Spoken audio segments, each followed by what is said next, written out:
আসন্না foundation বরাবরের মতো যে কোনো দুর্যোগে, দুর্বিপাকে, যে কোনো বিপদে, যে কোনো সমস্যায় আমরা আমাদের সর্বশক্তি নিয়ে ঝাঁপিয়ে পড়ে থাকি। এবারও তার ব্যতিক্রম হয়নি। বন্যার্থ মানুষের জন্য প্রাথমিকভাবে শুকনো খাবারের ব্যবস্থা করেছি। এখানে একটা কর্মযজ্ঞ চলছে, আমাদের আরেকটা শেড আছে, সেখানে আরেকটা কর্মযজ্ঞ চলছে, ফেনীতে আরেকটা কর্মযজ্ঞ চলছে। তিনটা জায়গায় আমাদের কাজ চলছে। আপনারা দেখতে পাচ্ছেন এখানে বস্তা রেডি হচ্ছে। এই বস্তাগুলোতে আমাদের প্রত্যেকটা পরিবারের জন্য যে প্যাকেজ আছে, প্যাকেজের সব আইটেম গুলো থাকবে ইনশাআল্লাহ। এই বস্তাগুলোতে আমরা 10 কেজি করে চাল দেব, এরপরে ঢুকবে হলো 2 লিটার করে তেল, এরপরে 2 কেজি করে মসুর ডাল, এরপরে 1 কেজি করে লবণ। ঢোকার পর এই বস্তাগুলোর মুখ বন্ধ করে ফেলা হবে এবং এগুলো সব গাড়িতে লোড করা হচ্ছে। আমরা এখানে দেখতে পাচ্ছি বস্তা প্রস্তুত হচ্ছে। এই যে বস্তা প্রস্তুত হচ্ছে, বস্তা প্রস্তুত করে ওইদিকে চলে যাচ্ছে বস্তাতে চাল ডাল এগুলো ঢুকানোর জন্য। আমরা দেখতে পাচ্ছি ওই যে দূরে চালের বিশাল বড় টিভি তৈরি হয়েছে, বিশাল বড় স্তূপ তৈরি হয়েছে। আর এখানে 10 কেজি করে চালের বস্তাগুলো আমরা দেখতে পাচ্ছি। এই স্তূপটা আবার রেডি হয়ে ট্রাকে উঠে যাচ্ছে।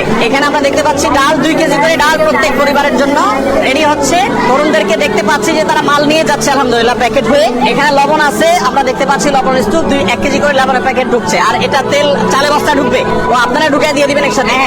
মাশাআল্লাহ, একটা প্যাকেজ রেডি হয়ে গেছে, সম্পূর্ণ একটা প্যাকেজ রেডি হয়ে গেছে। এখানে আমরা দেখতে পাচ্ছি 10 কেজি চাল, 2 লিটার তেল এবং একটা চিনি এবং একটা লবণ। একটা ফ্যামিলির জন্য কমপ্লিট রেডি হয়েছে। ডাল একটা 2 কেজি ডাল, 2 কেজি মসুর ডাল রেডি হয়ে গেছে। এটা ওইদিকে চলে যাবে প্যাক হওয়ার জন্য। এখানে আমরা দেখতে পাচ্ছি তেলের স্তূপ, এখান থেকে 2 লিটার করে তেল প্রত্যেকটা প্যাকেজে ঢুকে যাচ্ছে ইনশাআল্লাহ। ভারী খাবারের জন্য আমাদের যে আয়োজন রয়েছে সেটা হলো 40,000 পরিবারের জন্য আমরা প্যাকেজ তৈরি করছি। সেখানে 600 টন মালামাল আমরা রেডি করছি। কিছুটা আমরা এখানে দেখতে পাচ্ছি, সামান্য কিছু কাজ এখানে চলছে। এই যে 600 টন মালামালের মধ্যে 40,000 পরিবারের জন্য আমরা দিচ্ছি হলো 10 কেজি করে চাল, 2 লিটার করে তেল, 2 কেজি করে ডাল এবং 1 কেজি করে লবণ। এই জিনিসগুলো মোটামুটি আমরা দাঁড় করাচ্ছি প্রত্যেক পরিবারের জন্য। প্রিয় দর্শক, আপনাদেরকে আমরা জানিয়ে রাখতে চাই যে আসন্না ফাউন্ডেশন, আপনারা জানেন প্রত্যেকটা দুর্যোগে আমাদের সর্বশক্তি নিয়ে আপনাদের সার্বিক সহযোগিতায় আমরা ঝাঁপিয়ে পড়ি। যতক্ষণ পর্যন্ত আল্লাহ তৌফিক দিবে, আসন্না ফাউন্ডেশন থেকে আমরা প্রত্যেকটা প্রজেক্ট ঘোষণা করার সময় আল্লাহর খাজানার দিকে তাকায়, আল্লাহর উপর ভরসা করে আমরা ঘোষণা দিই। 350 মেট্রিক টন খাবারের অর্ডার যখন করেছি তখন 3.5 টাকাও ফান্ডে নাই।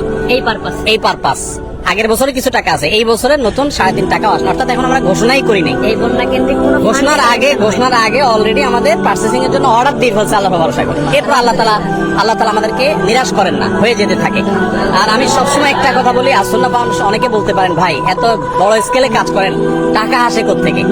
আপনারা অবাক হবেন যে গত 24 ঘন্টায় 3 লক্ষের বেশি ডিলিংস হয়েছে, অর্থাৎ 3 লক্ষের বেশি ট্রানজাকশন হয়েছে। 3 লক্ষের বেশি মানুষ টাকা দিয়েছে। কেউ 5 টাকা, কেউ 1 টাকা, কেউ 500 টাকা, কেউ 50,000, 1 লাখ টাকা। আমাদের এখানে কোনো বড় লোকের টাকা ফাউন্ডেশন চলে না। অনেক বড় বড় শিল্পপতিরা পার্সোনালি আমাকে ফাউন্ডেশনের পুরো প্রজেক্টের দায়িত্ব নিতে চেয়েছে। আমি বিনয়ের সাথে বলেছি আপনি দোয়া করেন, ফাউন্ডেশন সর্বসাধারণ টাকা চলবে ইনশাআল্লাহ। ধন্যবাদ সবাইকে।